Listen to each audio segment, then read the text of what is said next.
Tapos guys, eto may isaw tayo ngayon. Thank you Lord. Etong isaw na to is 900 pesos. So bali 110 ang kilo. Sir or ma'am, yung nagtanong po, lahat po yung aking pinapakita sa inyo na iihawin. Ubus po yan araw-araw, kaya everyday po kami po gumagawa ng ginagawa naming ihaw-ihaw ng barbecue. Kung ano po yung pinapakita ko sa inyo, itong 900 pesos, ubus po ito everyday.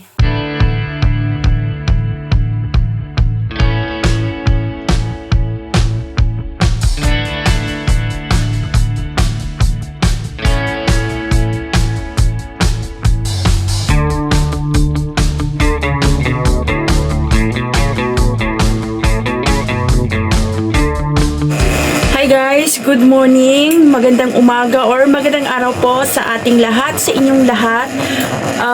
Welcome back po ulit sa aking YouTube channel, Ate Jo TV. For today's video ay i-share ko lang sa inyo yung blessing na dumating sa amin. At ayun, ipakita ko lang sa inyo. Ayun dun guys, kung familiar po kayo dito, every vlog ko po, tuwing nagbablog po ako, wala po kaming ref dito sa bahay. Kasi nga po, ang bahay po namin ay sobrang liit lang, sobrang kaliitan. Kaya, dati may ref po kami, inalis ko po. Kasi sira na rin. At, ngayon, may dumating na blessing. May nagbigay po sa amin ng ref, guys. Ayun, aayawan pa ba natin yan? Bigay na. Kinuha ko at tiningnan ko rin. Kasi maliit lang naman siya, kaya kinuha namin ni Mister. Ayun po yung ref, pakita ko sa inyo. At yun pala ay si Mister talaga guys, ay i-share ko lang sa inyo, sobrang madiskarte. Yung ref po na yan, hindi na, second hand na po kasi siya. Iba na yung kulay niya, bali ano na siya, yung may mga kalawang na, may mga gasgas na, kasi nga po second hand na. Bigay lang po yan. Tapos ngayon, pakita ko sa inyo kung anong ginawa ni Mister guys, sa ref. Tapos bigla siyang naging bago ulit. Yun, pakita ko sa inyo. At yun, yung aming bahay, yun kaliit lang talaga. Doon sa part na yun kung saan po nakalagay yung ref, doon po ay aquarium ang nakalagay doon. Bali, may aquarium po kami dati at nung Pasko, mga ilang days bago magpasko, yung aquarium namin na yun, namatay po yung mga isda kasi natapunan po ng pabango ng aking mga anak. Kaya yun, hindi namin alam, bigla na lang tumitirik yung mga isda namin. Ang lalaki pa naman ng mga koi fish namin. Murahin lang po yun na koi guys, yung nabibili lang sa pet shop. Nasa 70 pesos yata. Napalaki lang namin. Namatay po yung, sayang nga po, namatay po yung mga isda na yun. Nasa mahigit kalahating kilo na, mga 3/4 kilo na yung isda na yun. Sobrang inaalagaan ko pero wala tayong magagawa. Namatay talaga siya. Ang natira na lang is yung isang perasong angel fish. Pakita ko sa inyo, yun o. Yun na lang yung matibay. Bali, yung isda po namin na yun ay 5 peraso. Bali, 4 na ko'y isang angel. Ang natira is angel fish na lang. Gusto ko rin may aquarium sa bahay, guys. Kaya hanggat maaari na yun, nagtira ako ng maliit. Para, yun, nilagay namin yung ref doon. Kasi, may ref kami, guys, doon sa aming tindahan. Doon lang talaga kasi para sa aming mga paninda. Pero dito sa baba, wala kaming ref. Noon dati, meron. Kaso, inalis namin. Sira na rin at hindi na kami nagbalak bumili ulit kasi nga po sa sobrang sikip ng bahay. Patayin mo nga muna yan. Pasensya na po kayo sa mga video ko. Yung ating ceiling fan, parang yung mga helicopter guys, ang ingay. Tapos, ayun, back to ano tayo. Yun, pakita ko sa inyo yung kung saan po nakalagay yung ref, doon po nakalagay yung aquarium. Dati. At hindi rin kasi pwedeng dito ko siya ilagay dati kasi. Hindi pwede kasi, alam ko guys, hindi pwedeng magtapat yung saingan at saka ref. Bawal daw po yun. Kaya doon ko siya nilagay. Doon sa may gilid na yun. Kung saan nakalagay yung aquarium. Ang aquarium ko ngayon is maliit na. Ayun, ipapakita ko sa inyo. At ipakita ko rin. Sayang guys, hindi ko na video. Hindi ko naisip na videohan yung itsura ng ref. Pagdating, may basag na rin siya yung sarado nung freezer. May basag na kaso diniskartehan ni Mister. Si Mister ko kasi talaga guys, ang daming alam sa buhay. Yun. Kaya hindi ako nagsisisi kay Mister na yun. Marami siyang alam. Pag pa lang, pakita ko sa inyo ulit. Ayan po guys, yung aming ref na hindi ko na tinanggihan dahil Hinanapan ko talaga ng paraan. Iniisip ko kasi sana guys, bibili na lang ulit kami ng aquarium na ganun kalaki. Kasi yung aquarium na yun, may mga ano na rin, may ano na siya, may lamat na, may basag na siya. Kaso hindi pa naman, kaya pa. Kaso nung New Year kasi, magtapon ako ng mga gamit na mga basag-basag na, yung may mga lamat-lamat, yung may mga tipak-tipak, tinapon ko. Kaya naisip ko, yung mga ano namin, yung isda, naisip ko, sabi ko, alisin na rin yung aquarium na yan, bibili na lang tayo ng bagong aquarium, kasi basag na nga po, pati mga plato ko, di ba po, pagka bawal masama yung mga tipak-tipak, kaya tinapon ko na rin. Tinapin ko na rin yung aquarium, at meron kaming aquarium dito na maliit. Ito, yung pinaglagyan namin ng gapi. May gapi din kami guys ng mga isda nandun sa aking munting garden. Doon ko nilagay. Tapos ito, dito ko nilagay si angel fish. Ito na lang yung natira sa aquarium namin. Kahit pa paano may aquarium tayo. Maganda kasi may aquarium sa bahay guys. Tapos, dito ko nilagay sa rep kasi maliit lang naman siya. Ito dapat yung space na yan. Aquarium dapat yan. Kaya sabi ko, wag na lang. Yan na lang, okay na yung isang aquarium na yan. Tapos ito guys, yung rep na binigay sa amin. Yung blessing na binigay sa amin. Aayawan mo pa ba yan? Binigay na. Yung tatak po niya yan guys, Panasonic. Yung itsura po ng rep na to, hindi ko talaga na video. Hindi na siya kasi nga po sobrang second hand na. Siya, napakaganda na ngayon guys. Kala mo bago. Ganyan po si Mr. Mag. Ang galing talaga ni Mr. guys, kahit sa mga motor niya. Yung motor nga po namin na pinapamalengke ko, kung nasubaybayan nyo po yung pinapamalengke niya, kung nasubaybayan nyo po yung video ko, 8 years na po yun. Ngayong 2026, mag 9 years na, pero napakabago pa rin. Ayan siya, yung ref na yan. Panasonic, maganda yung kanyang tatak. Tapos, ito, yan, iba po yung kulay nito. Inisprayhan lang namin ng, yung pang-spray na pintura, kulay gray din. Ayan siya, bumago siya guys, ang galing ni Mister. Tapos dito sa baba, ayan nakikita nyo yung kalawang na po ito. Kalawang na yan, pati sa ilalim dyan, kalawang na. Kala mo bago na. Ayan na yung itsura niya guys.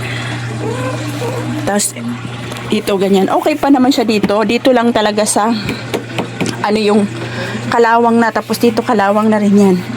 Hindi nyo na makikita kasi nga po inayos na ni Mister. Sayang nga po hindi ko na video yung before. Ito na yung after niya. Napakaganda na. Akala mo bago. Tapos, buksan natin. Mag-rate tayo. Ayan po.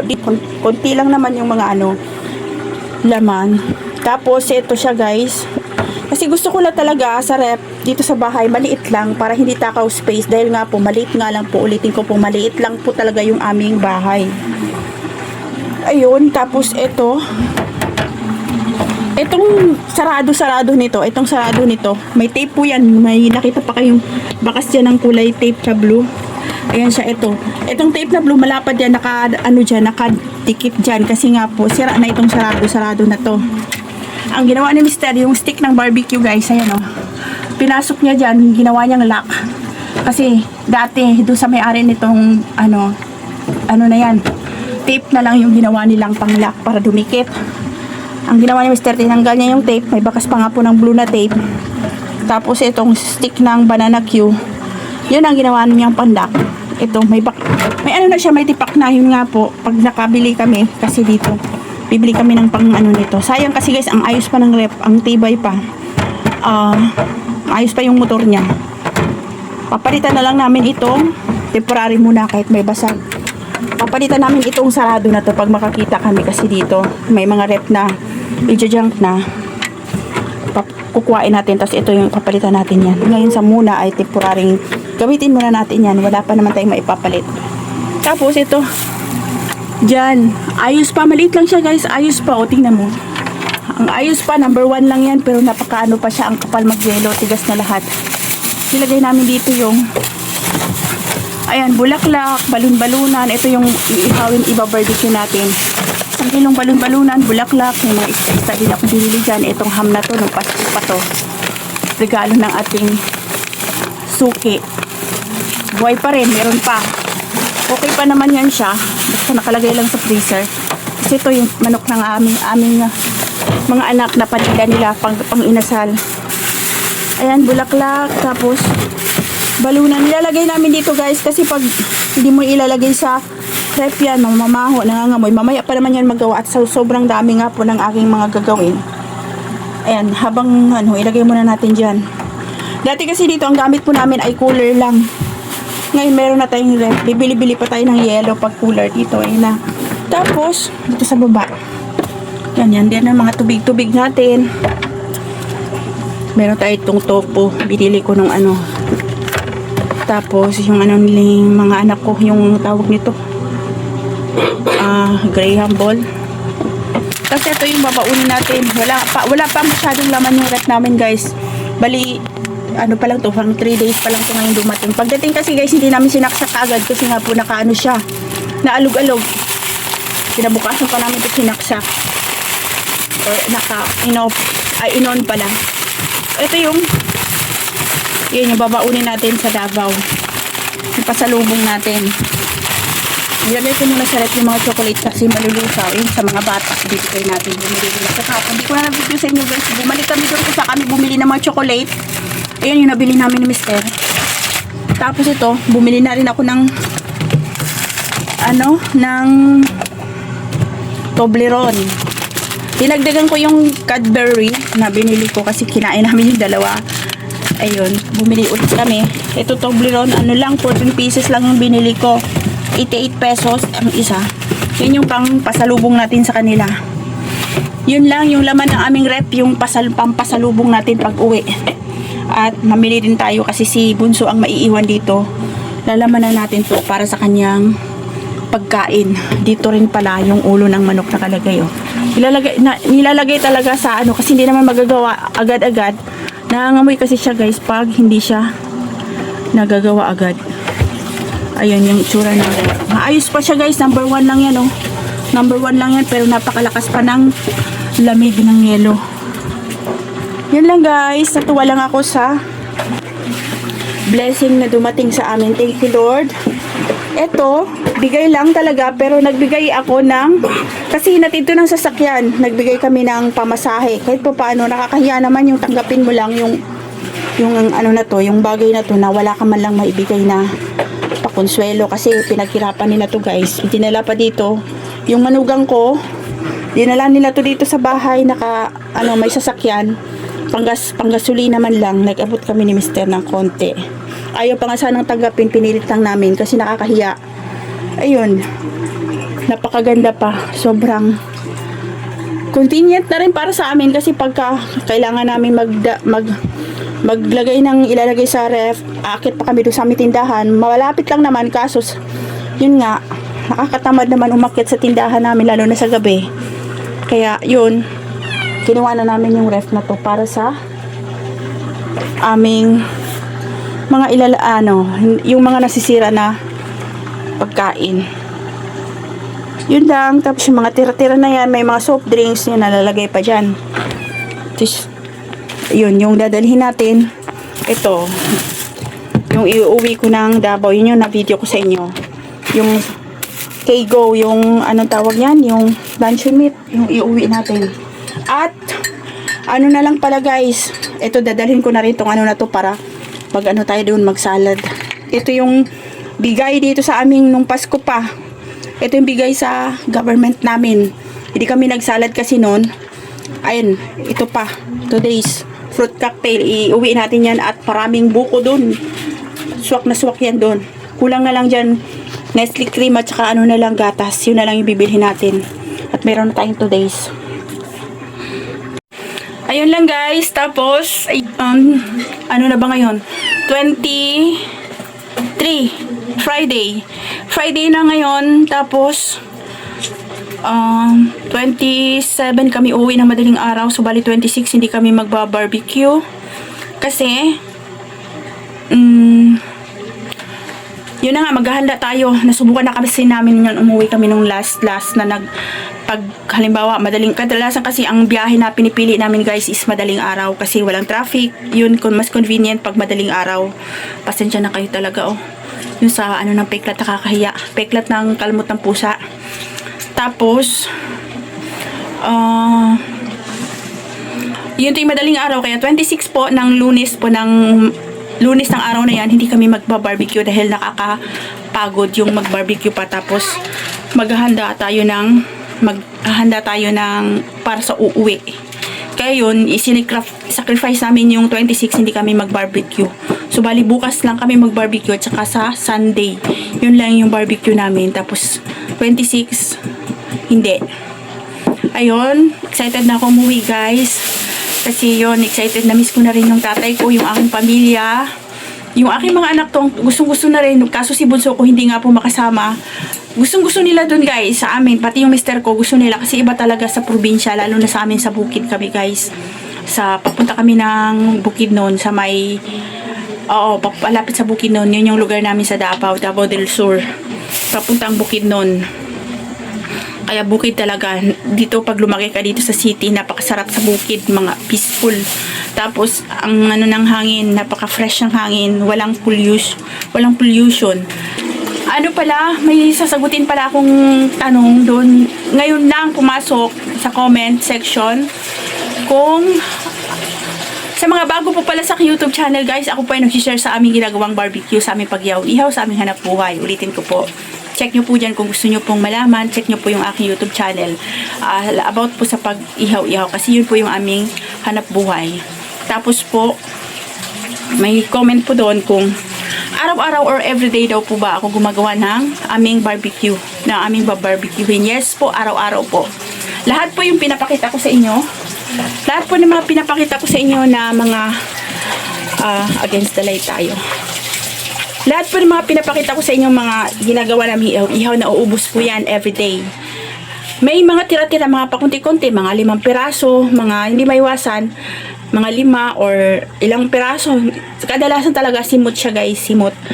Tapos, everyday ako gumagawa.